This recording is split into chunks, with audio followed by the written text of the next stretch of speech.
जादुई दो nail polish की नदी। एक बार की बात है, जानकी नगर गांव में सुनैना और गुंजन नाम की दो बहनें अपनी सौतेली माँ के साथ रहती थी। उसके पिता सुरेश के गुजरे अभी कुछ ही साल हुए थे। पिता के गुजरने के बाद सौतेली माँ ने अपना असली रंग रूप दिखाना शुरू कर दिया। सुनैना गुंजन से उम्र में बड़ी थी। दोनों बहनें अपनी सौतेली माँ से बहुत ही परेशान रहती थी। ठंड का समय था, लेकिन फिर भी सौतेली माँ दोनों बहनों से बहुत सारा काम करवाती थी। सुनैना गुंजन को ज्यादा काम करने नहीं देती थी, क्योंकि गुंजन अभी छोटी थी। उनकी सौतेली माँ को उनको पहनने के लिए भरपूर कपड़े तक नहीं देती थी। एक बार की बात है, गुंजन अपनी बड़ी बहन सुनैना से कहती है, दीदी आप पूरे दिन पानी में काम करती रहती हो। माँ ने हम दोनों को बस एक स्वेटर दे रखा है, लेकिन आप अपना स्वेटर भी मुझे ही पहना देती हो। अगर ऐसा ही चलता रहा फिर तो आप बीमार पड़ जाओगी ना दीदी। कोई बात नहीं गुंजन, मैं बड़ी हूँ, मैं थोड़ी ज्यादा ठंड बर्दाश्त कर लूंगी, लेकिन तू नहीं कर पाएगी मेरी बहन। लेकिन दीदी, लेकिन वेकिन कुछ नहीं, दोनों स्वेटर तू ही पहन कर रख, समझी? उन दोनों बहनों की बातें उसकी सौतेली माँ कुंती सुन रही थी। कुंती को इन दोनों बहनों का प्यार एक आंख नहीं भाता था।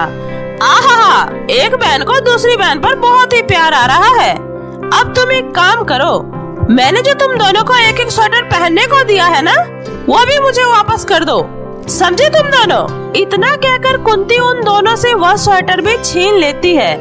दोनों बहनों को ठंड में बिना स्वेटर के ही रहना पड़ रहा था।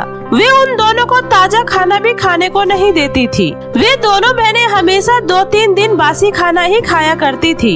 एक बार की बात है, ठंड के कारण गुंजन की तबीयत बहुत ज्यादा खराब हो जाती है। गुंजन की खराब तबीयत देखकर सुनैना चिंता में पड़ जाती है और वो अपनी सौतेली माँ के पास जाकर कहती है, माँ ठंड के कारण गुंजन की तबीयत बहुत ज्यादा खराब हो रही है। प्लीज माँ 2-3 दिन के लिए उसे गर्म खाना दे दो और उसे पहनने के लिए एक स्वेटर दे दो। प्लीज माँ, मैं आपके आगे हाथ जोड़ती हूँ, नहीं तो मेरी बहन को कुछ हो जाएगा। प्लीज माँ, मना मत करना प्लीज। सुनैना की बात सुनकर उसकी सौतेली माँ इतराते हुए कहती है, अब तू इतना गिरगिरा ही रही है तो चल ठीक है, मैं तेरी बहन को एक स्वेटर दे देती हूँ, लेकिन मैं उसको कोई ताजा खाना वाना नहीं देने वाली हूँ, समझी? इतना कहकर सुनैना की सौतेली माँ गुंजन के लिए एक स्वेटर दे देती है। स्वेटर लेकर सुनैना गुंजन के पास जाती है और उसे पहना देती है। उसके बाद किचन में काम करने चली जाती है। आज उसकी सौतेली माँ ने हलवा बनाने के लिए कहा था। हलवा बनाते बनाते सुनैना के मन में ख्याल आता है, मैं एक काम करती हूँ, थोड़ा ज्यादा हलवा बना लेती हूँ और चुपके से गुंजन को खिला दूंगी।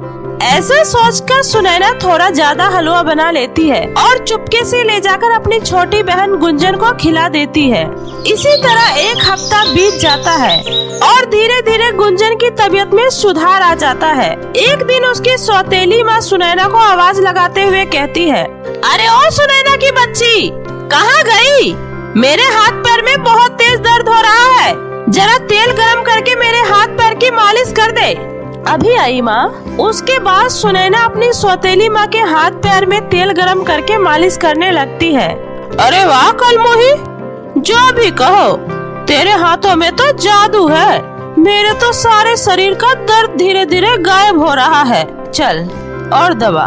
शुक्रिया माँ। तुझे एक बात पता है, पूरे 2 साल के बाद मेरी बेटी चारू हॉस्टल से घर आ रही है। बड़े दिन हो गए थे उसे देखे हुए, इसलिए मैंने उसे यहीं पर बुला लिया। अरे वाह माँ, यह तो आपने बहुत ही अच्छा किया। मैं दीदी के आने की खुशी में बहुत सारे पकवान बनाऊंगी। हाँ हाँ, खाना तो ऐसे भी तू बहुत ही स्वादिष्ट बनाती है, बना लियो अच्छा खाना। आज पहली बार कुंती ने सुनैना से अच्छे से और प्यार से बात की थी।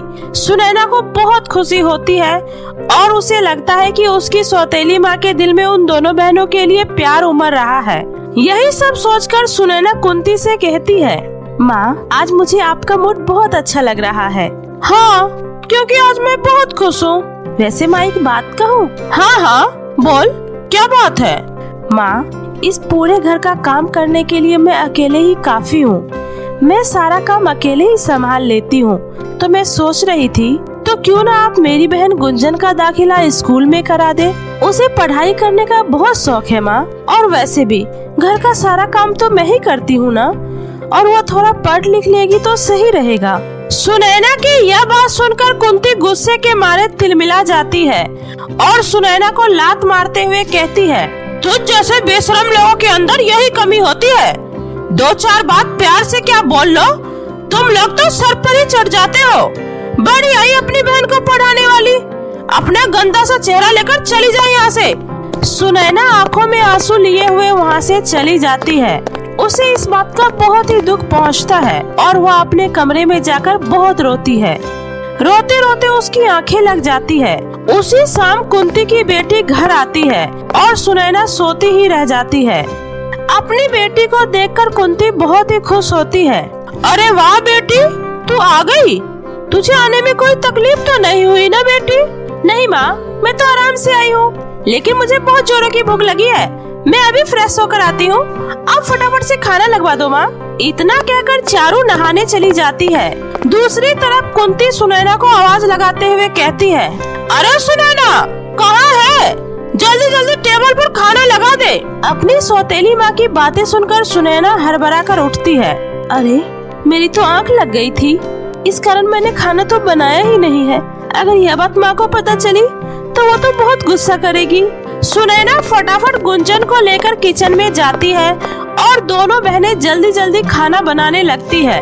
तब तक चारू फ्रेश होकर आ जाती है और देखती है कि टेबल पर अभी तक खाना नहीं लगा। वह गुस्से में चिल्लाने लगती है, माँ, मैंने आपसे कहा था ना कि मुझे बहुत जोरों की भूख लगी है, उसके बावजूद अभी तक टेबल पर खाना नहीं लगा है। आपको पता है ना माँ कि मैं आने वाली हूँ, फिर भी आपने मेरे लिए खाना बनवा कर नहीं रखा है। अरे मेरी बच्ची, तू गुस्सा मत कर, मैं अभी किचन में जाकर देखती हूँ। कुंती किचन में जाकर देखती है और वह वहाँ देखती है अभी खाना बन ही रहा है। यह देखकर कुंती को बहुत गुस्सा आता है और वो गुस्से में कहती है, अरे करमजली, मैंने तुझे पहले ही कहा था मेरी बेटी आने वाली है, जल्दी जल्दी खाना बना ले। लेकिन तुझे मेरी बात समझ में नहीं आती है ना? तुझे मैं अच्छा सबक सिखाती हूँ, रुक तू 2 मिनट। इतना कहकर कुंती किचन से बाहर जाती है और अपनी बेटी को मनाते हुए कहती है, अरे मेरी बेटी, मेरी प्यारी बेटी, तू बस 10 मिनट इंतजार कर ले, खाना बस बनने ही वाला है। मैं नहीं करने वाली कोई इंतजार, मैं जा रही हूँ बाहर से खाना खाने। इतना कहकर चारू गुस्से से पैर पटकते हुए घर से बाहर खाना खाने चली जाती है। कुंती का गुस्सा 7वें आसमान पर था और वह गुस्से में किचन में जाती है और खींचकर सुनैना को 2-4 थप्पड़ लगा देती है और कहती है, तुझसे मैंने इतने प्यार से कहा था कि मेरी बेटी के लिए खाना बनाने के लिए, लेकिन किसी ने सही ही कहा है, लातों के भूत बातों से नहीं मानते। मुझे माफ कर दो माँ, मेरी आँख लग गई थी, वरना मैं सारा खाना बना लेती। मुझसे गलती हो गई माँ, प्लीज मुझे माफ कर दो, छोड़ दो मुझे। यह सब देखकर गुंजन भी कहती है, प्लीज माँ, दीदी को मत मारो, उनसे गलती हो गई, उन्हें माफ कर दो माँ। अब बहुत हो गया तुम दोनों का, मैं तुम दोनों को अब इस घर में और नहीं देख सकती, निकल जाओ मेरे घर से। यह आप क्या कह रही हो माँ? अगर हम यहाँ नहीं रहेंगे तो कहाँ जाएंगे? हाँ, वैसे भी ये घर हमारे पापा का है, न कि आपका, जो आप हमें इस घर से निकाल रही हो। बहुत जुबान चलने लगी है ना तुम दोनों की, निकल जाओ अभी के अभी यहाँ से। कुंती दोनों बहनों को धक्के मारकर घर से बाहर निकाल देती है। ठंड का समय था और दोनों बहनों के पास रहने के लिए कोई जगह नहीं थी। वे दोनों बहनें इधर उधर भटकने लगती है। उन्हें भटकते भटकते रात हो जाती है। गुंजन रोते हुए कहती है, दीदी बहुत भूख लग रही है दीदी, साथ में बहुत ठंडी भी लग रही है, कुछ करो दीदी। मैं क्या करूं मेरी बहन, इतनी रात गए सारी दुकानें बंद हो गई है और हमारे पास तो पैसे भी नहीं हैं। दोनों बहनें बहुत ज्यादा परेशान हो रही थी। रात को तरकती भड़कती ठंड का दोनों बहनों को सामना करना पड़ता है। सुबह होते होते गुंजन की तबीयत दोबारा खराब हो जाती है। हे भगवान, कौन सी परीक्षा ले रहे हो आप हमसे? अगर ऐसा ही चलता रहा तो मैं अपनी बहन को खो दूंगी। इसके अलावा मेरा इस दुनिया में और है ही कौन?